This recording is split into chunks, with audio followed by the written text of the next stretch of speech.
Good morning. This is Alexis Parker sitting in with Giovanni Gallucci and Chloe Dawn, and this is the Daily Trend Report. Morning, Alexis. Ruby get her walk in before the heat? 6 a.m., before the light went hard. Best part of the day out here. I was still asleep. No notes. Today, the one piece of gear the whole outdoor kit now bends around, the fat that just turned into a premium claim, and why Instagram quit counting the like button. Alexis, kick us off. Two of this morning's reports landed on the same thing from different doors.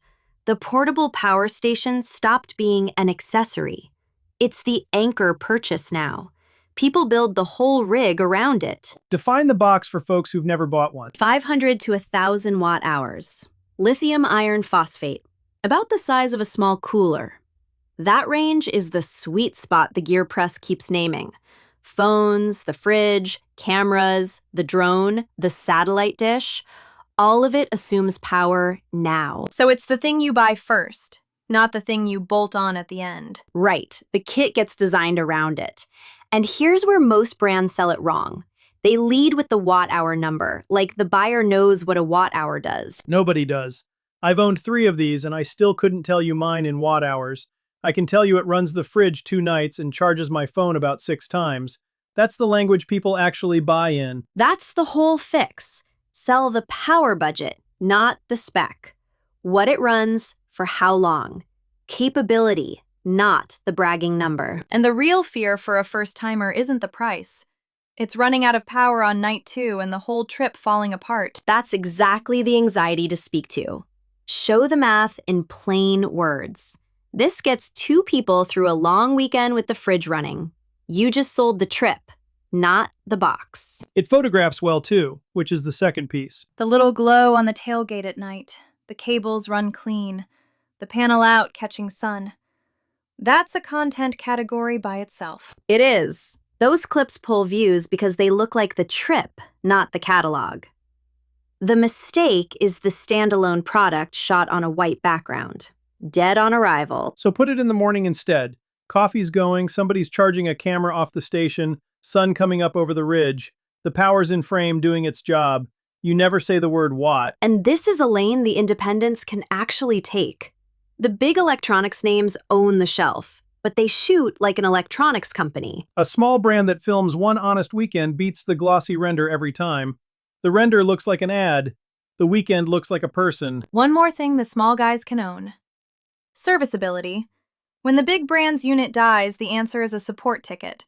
A small brand that says, "Call us," a human picks up, has a story the giant can't tell. And bundle it. A first-timer doesn't want to research panels, cables, and the box separately.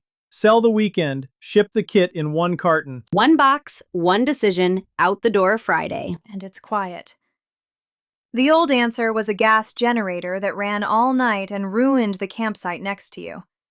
The station just replaced the noise. That's worth saying out loud. Nobody misses the generator. You wake up to birds, not a motor. A power station is just philosophy with a better battery. It's the thing that lets a normal person stay out 1 more night. 3 things you can actually do today. 1. Sell the power budget. What it runs and for how long, not the watt-hour number nobody understands. 2. Shoot the station inside a real morning doing its job and kill the white background product shot. 3. If you're building a starter kit, make the power station the first buy and lead the warranty with a human, not a ticket. Whole Foods named beef tallow its #1 food trend for the year. Tallow sales up 96% last year. Products certified seed oil free up 216% just in the first quarter. The fat your grandmother fried in is now a premium claim. Read that back to somebody in 2015. Real Good Foods, Saffron Road, both pulling seed oils across their lines. This isn't fringe anymore. It's the center of the store. So everybody swaps to tallow and wins? No, that's the trap. And it's not really about tallow anyway. It's about trust. Shoppers stopped believing the front of the box and started reading the back. Tallow's just the symbol. The product is transparency. Say more on the trap, because this is where small brands get hurt. Tallow costs 3 to 5 times what seed oil costs, and there's a cattle shortage on top of it. If you're a small producer, you cannot win a price war against the giants. They'll reformulate by the third quarter and undercut you by Friday. So don't fight on the ingredient. Fight on the story. The giant can swap the oil. The giant cannot name the ranch, show the rendering, tell you why they chose it. That's the part they can't buy at scale. The farmer who grew it deserves to be named. That's the entire move. And there's a customer for it now who reads like nobody before. The label reader. The shopper who scans the back of every can like it's a contract. That cohort doesn't want clean only. They want clean that also does something. A short list they recognize and one real benefit. Right. Pair the clean fat with one honest function and stop there. Don't stack 6 claims. 1 you can prove beats 5 you printed. And it travels past Whole Foods. The regional grocer wants a local story for the end cap. The producer who can hand the buyer the ranch's name gives them something the national brand can't. That buyer is starving for a local hero. Be the one who shows up with the photos and the source already in hand. Does this work in a video, or is it just a packaging play? Both. The rendering footage is the content. 30 seconds of the pot, the source, the why. That clip does more work than any badge on the box ever will. And the warning, because this one bites. Don't litigate the science in your caption. The seed oil fight gets loud and political fast, and you do not want your brand standing in the middle of it. Just state the fact. If you genuinely cook in tallow or avocado, say it plain. 1 line on the pack. Let it sit there. Quiet confidence over the lecture. Always.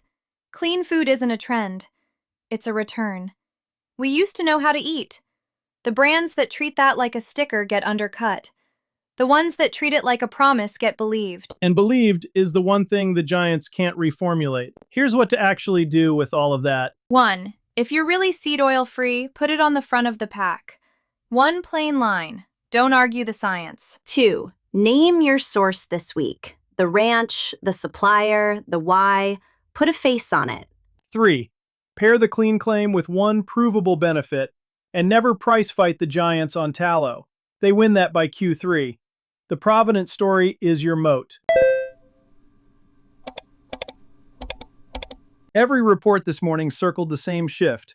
The like button just became the least valuable thing a person can do with your post. Least valuable. Unpack that. Masseri said it out loud this year. A send to a DM is weighted 3 to 5 times higher than a like inside Instagram's ranking. A share tells the algorithm your post was worth interrupting someone's day. A like tells it almost nothing. And most brand pages are still throwing a party over 800 likes. 800 likes, 0 shares. That post went nowhere. It sat in the feed of people who already follow you. Likes are applause from a room you already own. So you build for the forward. You build for the forward. One slide somebody screenshots and texts to a friend. A take worth arguing about in a group chat. A chart, a price breakdown, a before and after. Useful travels. Pretty sit still. Which is why the carousel is quietly out-engaging video. People save it and send it. A reel gets reach. A carousel gets passed around. Both have a job. Reel for the front door, carousel for the forward. And pick a lane. The account that posts 6 unrelated things a week buries its own reach. The single niche account is the one the system knows how to hand off. Consistency tells the algorithm who to send you to. Scattered tells it nothing. And the DM share is a real distribution channel now, not a throwaway line. Send this to the friend who needs it actually works. It feels needy when a brand begs for a like. Asking someone to send it to one person feels normal. Because that's how people actually talk. Nobody hands their phone across the table to show off a like. They show the thing that made them laugh or think. So the brief has to change. Every post needs a reason to be forwarded before anybody shoots it. That's the line I'd put on the wall. If you can't say why someone would text this to a friend, you don't have a post. You have a placeholder. And here's the hard part for operators. Stop reporting likes to your client or your boss. The metric you celebrate is the behavior you get. Celebrate the wrong one and you optimize yourself into silence. I've watched a brand burn a year on a vanity number while somebody with 1/10 of the audience ate their lunch making things people passed around. Tell the truth faster and make it forwardable. That's most of the job now. 3 moves before we wrap. 1. Stop reporting likes. Report sends and saves. Change the scoreboard today. 2. Before you make a post, answer one question. Why would somebody text this to a friend? If you can't, kill it before you shoot it. 3. Put one real line in the caption asking people to send it to someone who needs it.